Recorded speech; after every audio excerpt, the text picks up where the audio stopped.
J'avais envie de filmer cette vidéo. Je suis toute seule, dehors, vous voyez. C'est très calme et il doit être 7h moins le quart, donc fin de journée sympa. Il n'y a pas grand monde. Je suis dans des petites rues assez étroites près de chez moi.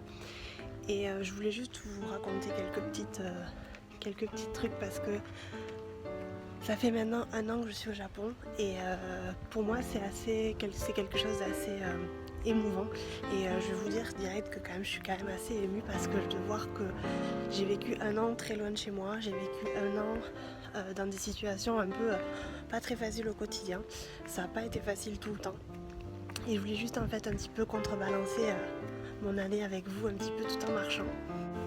Je suis arrivée au Japon le 5 juillet, j'étais complètement perdue, je ne parlais absolument pas japonais et je me suis bougé le cul on va dire parce que j'ai vraiment voulu être indépendante et ne pas vraiment dépendre de Taka trop niveau émotionnel et aussi niveau économique, hein, ça c'est sûr. Au début j'avais pas de travail donc je me suis bougée à chercher du travail assez rapidement et c'est vrai que j'ai eu beaucoup de chance parce que j'ai trouvé du travail au bout de 1 mois et demi peut-être, donc ça a été assez rapide. Suite à ça, j'ai vraiment trouvé un équilibre on va dire parce que je pense que le travail c'est quand même très important pour quelqu'un et puis moi qui aime beaucoup travailler, c'est vrai que j'ai trouvé un certain équilibre avec mon travail et ma vie en général. Pour moi c'était important de retrouver un certain équilibre au Japon parce que je suis arrivée et je me sentais complètement dénudée et je vous en avais déjà parlé dans des vidéos au tout début où je me sentais complètement dénudée, sans repères, etc. Taka travaillait tout au début énormément, il rentrait très tard le soir et en fait le fait de me retrouver toute seule comme ça, ça m'a un petit peu... je sais pas comment vous dire mais ça m'a vraiment bougé et je me suis rendu compte qu'il fallait que je compte sur moi-même, pas sur les autres pour essayer de trouver mon équilibre. Chose que j'ai faite et j'y suis arrivée vraiment très bien et je suis très fière de moi. Et je voulais aussi vous dire que tout est possible, que si vous avez un rêve, suivez-le, que même si vous n'êtes pas bien dans un endroit, etc., vous pouvez toujours y arriver, il faut juste se bouger le cul en parlant mal et il faut toujours avoir de la motivation et croire en soi. C'est très important de croire en soi. Donc si vous avez un rêve, suivez-le, faites les choses. Au début ça va pas très bien se passer peut-être, mais persévérez parce que c'est très important de persévérer dans la vie. Et surtout que moi par exemple, c'est vrai que j'ai déménagé très loin, mais par amour sincèrement. Ça n'a pas été facile tous les jours. Au tout début avec Taka on s'engueulait beaucoup, je vais pas vous mentir. On a eu peut-être 2-3 mois à essayer un petit peu d'accorder nos violons on va dire parce que forcément on est 2 personnes différentes, on vient de 2 cultures complètement différentes, de 2 pays complètement différents et vivre ensemble ça n'a pas été très facile au départ, je ne vous le cache absolument pas et je pense que c'est valable pour tous les couples en tout cas qui emménagent ensemble, mais moi je me sentais pas très bien au début, je venais d'arriver, j'étais très loin et emménager avec lui c'est vrai que ça m'a pris du temps et après peut-être 3-4 mois j'ai commencé à me sentir super bien au Japon et notamment avec Taka parce que on avait accordé nos violons, on était vraiment très bien ensemble.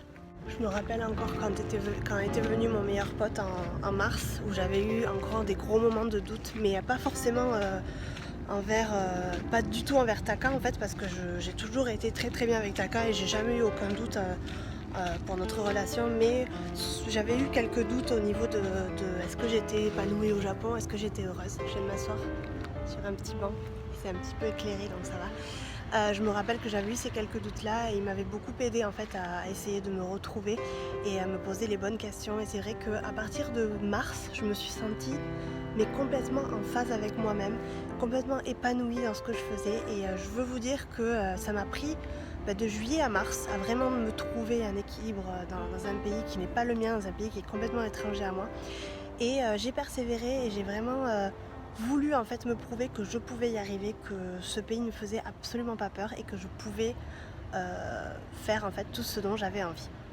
Maintenant on est en juillet et ça fait 1 an que je suis là donc je suis assez émue en fait de voir tout ce que j'ai fait et tout ce que j'ai réussi à faire parce que Oui, je suis avec Taka, mais il faut savoir que Taka il travaille énormément, 60 à 70 heures par semaine, et donc la majorité des choses je les fais seule, sans aide de personne. Personne ne m'a jamais appris à cuisiner japonais, personne ne m'a jamais appris à faire des trucs à la banque, à la poste, etc. J'ai toujours fait moi toute seule.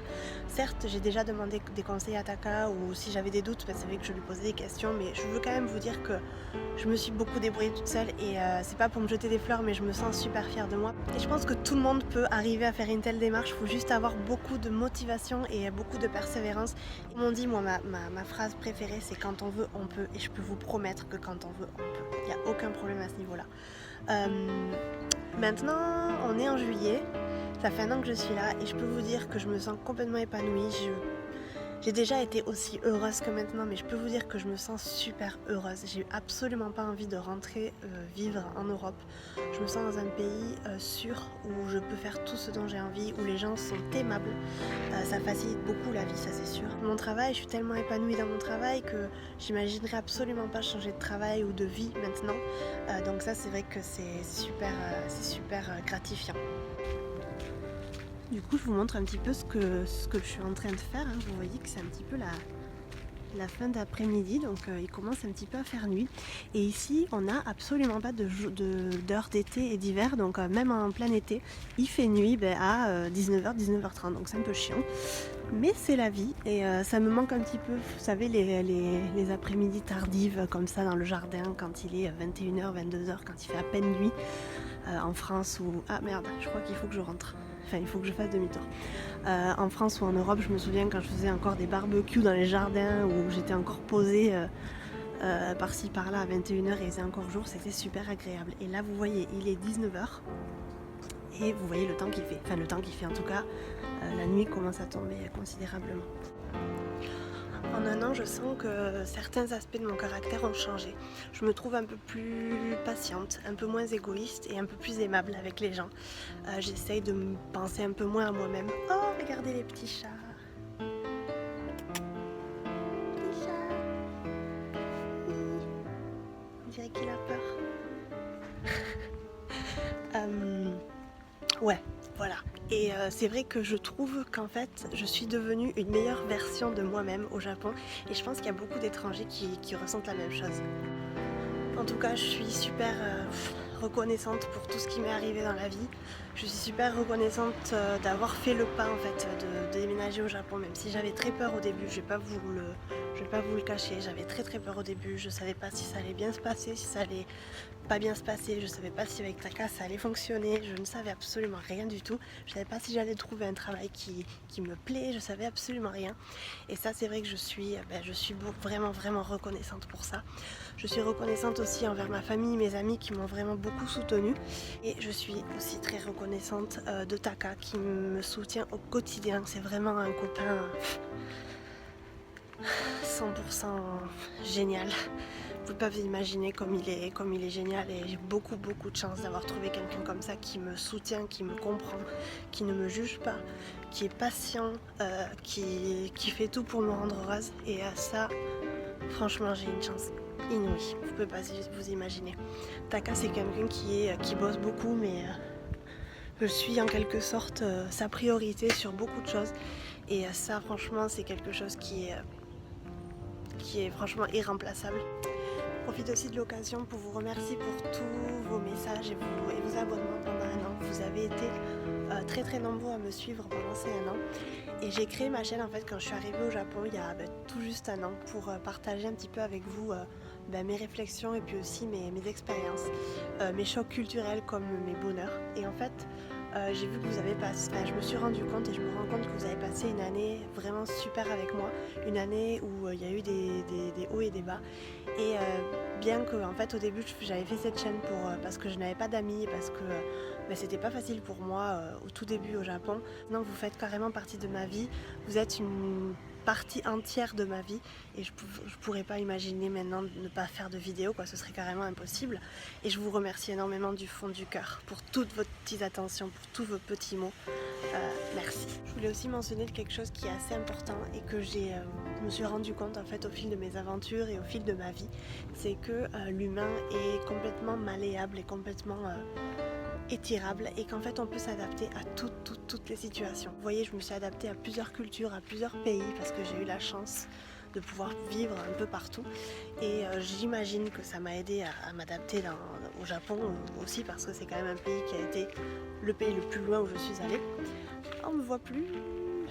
Et donc juste pour vous dire que voilà, l'humain est adaptable, l'humain s'adapte à tout, on peut accepter toutes les situations et même si quelquefois ça peut être désagréable, il faut garder la foi, il faut garder le courage. Donc je ne veux pas vous dire qu'il faut s'obliger à tout accepter dans la vie, mais en tout cas ayez un petit peu de sang-froid et dites-vous que voilà, l'humain peut vraiment s'adapter à tout. J'espère que ma petite réflexion vous a plu, ça m'a plu de partager cette petite balade avec vous et de vous dire un petit peu ce que j'ai pensé de mes 1 an. Je vous dis à très bientôt dans une prochaine vidéo et je vous remercie pour tous vos petits mots et vraiment vous êtes les meilleurs abonnés du monde. Bisous, merci.